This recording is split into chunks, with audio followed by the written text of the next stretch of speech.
Hi guys, welcome to ICC 10th. So this is Adrika and in this video I'm going to tell you about your syllabus for 2024 batch, computer application syllabus for 2024 batch, ICSE class 10th.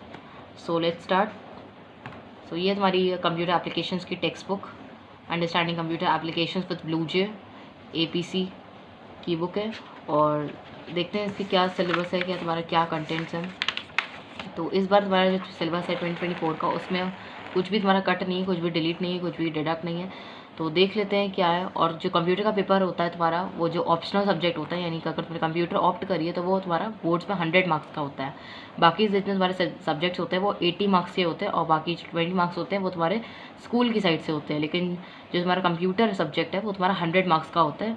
तो alone वो तुम्हारा computer 100 marks का होता है, जिसमें तुम्हारी programming आती है 60 मार्क्स की एंड 40 मार्क्स की तुम्हारे जो ऑब्जेक्टिव क्वेश्चंस होते हैं ये सब आते हैं। ठीक है, तो देख लेते हैं तुम्हारा क्या सिलेबस है। कुछ भी कट नहीं है, वैसे सारी चीज़ें तुम्हें पढ़नी है। और देखते हैं रिविजन ऑफ क्लास 9 सिलेबस, ये तुम्हारा पहले टॉपिक है जिसमें ये सब तुम्हें पढ़ना है। Object oriented programming, elementary concept of objects in classes, values and data types, operators in Java, input in Java, mathematical library methods, conditional constructs in Java, iterative constructs in Java, nested for loops. तो ये सब तुम्हें पढ़ना है। ये तुम्हारा class 9 का syllabus है, तो ये क्लास 9 में सब कुछ आ रहा है। ये वाला class as the basis of all computation, इसमें ऑब्जेक्ट्स एंड क्लासेस के बारे में जितना भी है उसमें दिया है। State and behaviour, numerous examples, member variables, attributes और features, variables, defined state, member methods, class as abstractions for sets of objects, तो composite data types, objects as instances of class, consider real life examples for explaining the concept of class and object. Then तुम्हारा है user defined methods, ये तुम्हारे दोनों आ रहे हैं पूरे full chapter. Then तुम्हारा है need of methods, syntax of methods, forms of methods, method definition, method calling, method overloading. जो तुम्हारा बोर्ड्स का पेपर होता है उसमें एक क्वेश्चन मेथड ओवरलोडिंग का ज़रूर आता है, तो मेथड ओवरलोडिंग का देख लेना। इसमें भी तुम्हारा कॉल बाय वैल्यू का जो ये तुम्हारा कॉल बाय वैल्यू के तो प्रोग्राम्स आएंगे, लेकिन देखो इन्वोक करने का जो मेथड, इन्वोक करने के तुम्हारे दो मेथड है, call by value and call by reference. तो उसमें से तुम्हारा कॉल बाय वैल्यू के प्रोग्राम्स भी आएंगे और साथ में डेफिनेशन भी आएगी। लेकिन जो तुम्हारा कॉल बाय रेफरेंस है, कॉल बाय रेफरेंस के सिर्फ और सिर्फ तुम्हारे में डेफिनेशन आएगी और उसके प्रोग्राम्स नहीं आएंगे। ठीक है, ये देखो call by reference only definition with an example. तो need of methods, syntax of methods, forms of methods, method definition, method calling, method overloading, declaration of methods, ways to define a method, ways to invoke the methods, call by value with the programs and call by reference only definition with an example. Object creation, invoking the methods with respect to use of multiple methods with different names to implement modular programming, using data members and member methods, actual parameters and formal parameters, declaration of methods, कौन से static and non-static method, prototype signature, pure and impure methods, pass by value with programs and pass by reference only definition with an example। ठीक है, and then ये तुम्हारा polymorphism, method overloading के programme. फिर तुम्हारा है नेक्स्ट चैप्टर कंस्ट्रक्टर्स, तो constructor भी एक टाइप का तुम्हारा मेथड होता है। तो definition of constructor, characteristics, types of constructor, use of constructors, constructor overloading, जिसमें तुम्हारा डिफ़ॉल्ट कंस्ट्रक्टर, पैरामेट्राइज कंस्ट्रक्टर, ये तुम्हारे कंस्ट्रक्टर के टाइप्स हैं। और इसमें constructor overloading, difference between constructor and method. Constructor का तुम्हारा कोई अलग से कोई प्रोग्राम नहीं आता, लेकिन जो तुम्हारे डिस्क्रिप्शन बेस्ड प्रोग्राम होता है उसी में से तुम्हें थोड़ा सा उसका पार्ट दे दिया जाता है और कहा जाता है कि कंस्ट्रक्टर का उसी में से थोड़ा सा पार्ट दे दिया जाता है, अलग से कंस्ट्रक्टर का कोई प्रोग्राम नहीं आता। ठीक है, जनरली मतलब नहीं आता तुम्हारा। फिर तुम्हारा है नेक्स्ट चैप्टर जो है लाइब्रेरी क्लासेस, जिसमें इंट्रोडक्शन टू रैपर क्लासेस, इसकी डेफिनेशन इंपॉर्टेंट है रैपर क्लासेस की। Methods of wrapper class and their usages with respect to numeric and character data types, autoboxing and unboxing, इन सब की भी डेफिनेशन और एग्जाम्पल्स देखना अच्छे से। Class as a composite type, distinctions between primitive data type and composite data type or class types. Class may be considered as a new data type created by the user that has its own functionality. And ये सब पढ़ना है तुम्हें, auto boxing and boxing. और इसमें से कौन से मेथड्स पर पढ़ने हैं, एक ये वाला int parse int string s, long parse long string s, ये सारे जो तुम्हारे लाइब्रेरी क्लासेस के मेथड्स दिए हैं ये सब तुमको पढ़ने हैं। ये देखो ये सारे float parse float string s, double parse double string s, boolean is digit, boolean is letter or digit, boolean is lower case, boolean is upper case, boolean is white space, character to lower case.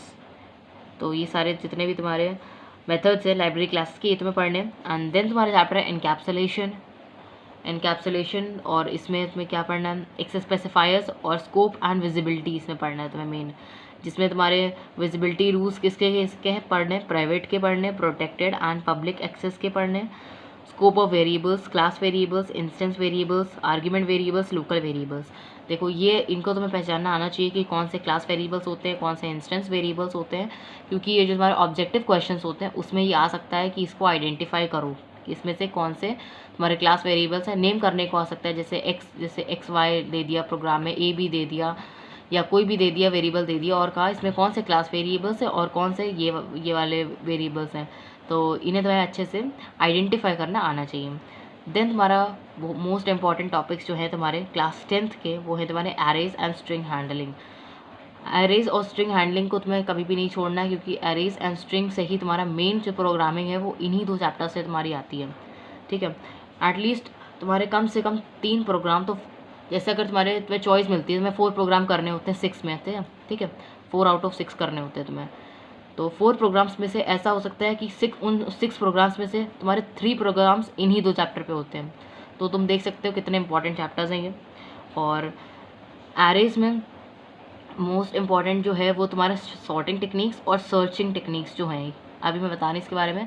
पहले तुम्हें arrays में definition पढ़नी है array की, types के arrays जो हैं तुम्हारे 2D 3D एरे, और डिक्लेरेशन इसका, initialization, accepting data of single and double dimensional arrays, accessing the elements of single dimensional and double dimensional arrays, और एरेज एंड द यूजेस। और उसके बाद ये तुम्हारी जो टेक्निक्स आती हैं 2, सॉर्टिंग टेक्निक्स और सर्च टेक्निक्स।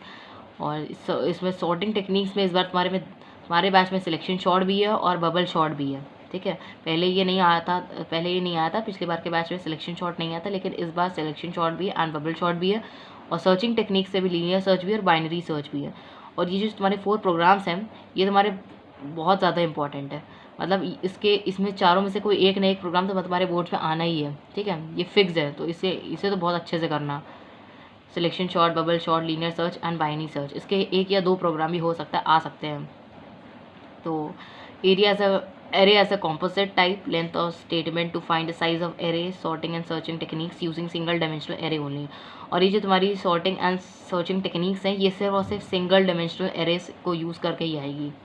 ठीक है, को यूज़ करते ही हुए आएगी, और बाकी ये तुम्हारा डबल डायमेंशनल एरे से नहीं दी जाएगी ना। ठीक है, सिर्फ और सिर्फ सिंगल डायमेंशनल एरे से आएगा। फिर इसका declaration, initialization, accepting data in a double dimensional array, sum of the elements in a row and column and diagonal elements, display the elements of 2 dimensional array in a matrix format. तो array के में तो ये तुम्हारी important है, सबसे ज़्यादा याद रखना इसमें sorting techniques and search techniques बहुत इंपॉर्टेंट है। देन तुम्हारा स्ट्रिंग हैंडलिंग है। स्ट्रिंग हैंडलिंग का भी एक प्रोग्राम तुम्हारे जो पेपर आता है उसमें आता ही है। तो इन फंक्शंस का यूज़ करके ही आएगा, और कोई फंक्शंस नहीं दिए जाएंगे तुम्हें। इन्हीं जो फंक्शंस हमारे सिलेबस में दिए हैं, बस यही सिलेबस में से तुम्हें प्रोग्राम्स आएंगे।